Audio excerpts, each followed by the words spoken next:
घरी पूजा असली किंवा गणपती बाप्पाच्या नैवेद्याला सत्यनारायण पूजेला आवर्जून बनवला जाणारा गोड पदार्थ म्हणजे शिरा. इतर वेळी केला जाणारा शिरा आणि खास पूजेवेळी बनवला जाणारा शिरा काहीही म्हणा वेगळाच लागतो.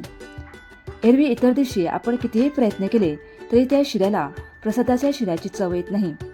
प्रत्येकाची शिरा बनवण्याची पद्धत ही वेगवेगळी असते, पण परफेक्ट शिरा प्रत्येकाला करायला जमतो असे नाही. कधी रवा व्यवस्थित भाजला जात नाही, तर कधी तूप कमी पडतं, तर कधी शिरा कमी गोड बनतो. त्याचबरोबर काही वेळा शिरा तयार झाल्यावर तो खूप पातळच होतो, तर कधी त्याचे गठ्ठे तयार होतात. या सगळ्या चुका होऊ नयेत म्हणून शिऱ्याची परफेक्ट रेसिपी मी या व्हिडिओमध्ये शेअर केलेली आहे. त्यासाठी हा व्हिडिओ अगदी शेवटपर्यंत नक्की पहा. प्रसादाचा शिरा बनवण्यासाठी लागणाऱ्या सर्व साहित्याची लिस्ट मी डिस्क्रिप्शन बॉक्समध्ये दिली आहे.